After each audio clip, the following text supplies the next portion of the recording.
திருமாவளவன் அப்படிங்கிறதுல மதம் கிடையாது, தமிழ் தான் இருக்கு. திரு என்றால் மதிப்புக்குரிய, மா என்றால் மிகப்பெரிய, வளவன் என்றால் வளமானவன், வளம் நிறைந்த நாட்டுக்குரியவன்.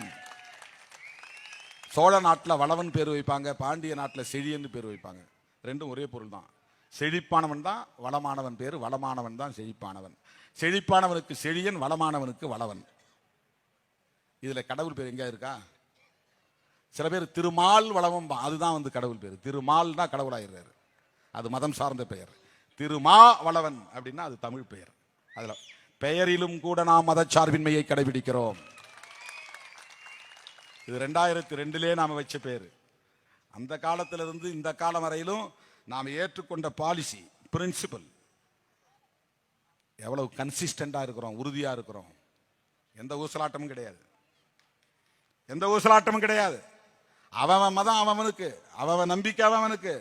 அப்புறம் ஏன் நீ கோயிலுக்கு போற, கும்பாபிஷேகத்தில் கலந்துக்கிறேன், என் சொந்த பந்தம் கோயிலை கட்டுறான் வான்னு கூப்பிடுறான். எனக்கு அவன் உணர்வு தான் முக்கியம், கடவுள் எனக்கு முக்கியம் இல்லை.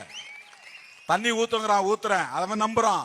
அது ஊத்துனா அண்ணன் 100 ஆண்டு வாழ்வான்னு அவன் நம்புறான். அவன் நம்பிக்கையை நாம ஏன் கெடுக்கணும்? எங்க அம்மா வீட்டுக்கு வந்தா எனக்கு திருநீர் பூசுறாங்க, எங்க அம்மா நம்பிக்கை. அம்மா இதெல்லாம் வேண்டாமான்னு நான் சொன்னா அது போய் அவங்க ஏத்துக்கு போறது கிடையாது.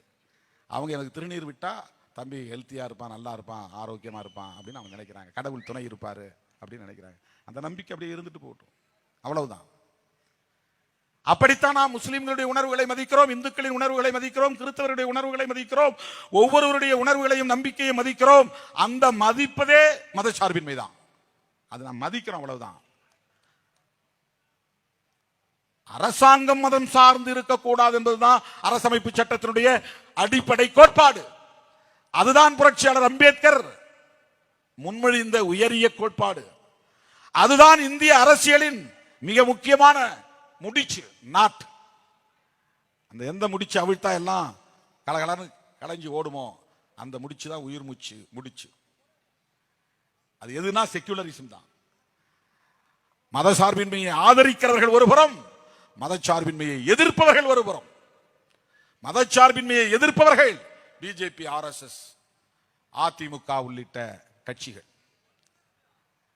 அந்த மதச்சார்பின்மையை ஆதரிப்பவர்கள் விடுதலை சிறுத்தைகள், திராவிட முன்னேற்ற கழகம், காங்கிரஸ் பேர் இயக்கம் உள்ளிட்ட கட்சிகள். இப்ப நாம இந்திய அரசியலை, தமிழ்நாட்டு அரசியலை இந்த புள்ளியிலிருந்து முன்னெடுத்து செல்ல வேண்டும், அதை கூர்மைப்படுத்த வேண்டும். எந்த பிரச்சனையை பேசினாலும் இதை கொண்டு வந்து பேச வேண்டும். இதுதான் முக்கியம். அரசமைப்பு சட்டத்தில் சொல்லப்பட்டிருக்கிற செக்குலரிசம், அதை எப்படி பாதுகாக்க போறீங்க? மற்றதெல்லாம் இருக்கட்டும். உள்ளூர்ல அடிப்படை வசதி இல்லாம இருக்கலாம், குடிநீர் இல்லாம இருக்கலாம், பனைப்பட்டா இல்லாம இருக்கலாம், இதெல்லாம் கோரிக்கைகள், டிமாண்ட்ஸ். அது எப்ப வேணாலும் போராட்டம் நடத்தி பெற்றுக் கொள்ளலாம், மீட்டுக் கொள்ளலாம்.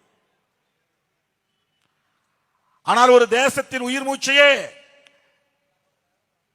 நசுக்க பார்க்கிறார்கள், தலையெழுத்தையே மாற்ற பார்க்கிறார்கள்.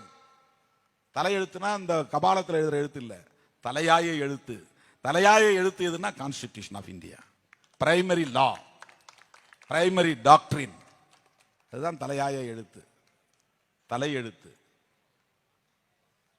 அதையே அவன் சிதைக்க பார்க்கிறான், நீர்த்து போக செய்கிறான். அம்பேத்கருக்கு ஜெயந்தி கொண்டாடுவான், அம்பேத்கர் சிலையை தொட்டு வணங்குவான், பாபா சாஹேப் என்று சொல்லுவான், ஜெய்பீம் என்று சொல்லுவான். ஆனால் அரசமைப்பு சட்டத்தை சிதைக்கிற அனைத்து முயற்சிகளையும் மேற்கொள்வான். இதைத்தான் நாம் பார்க்க வேண்டும். இதிலே நமக்கு என்ன லாப நட்டம் என்று பார்க்க வேண்டிய அவசியம் இல்லை.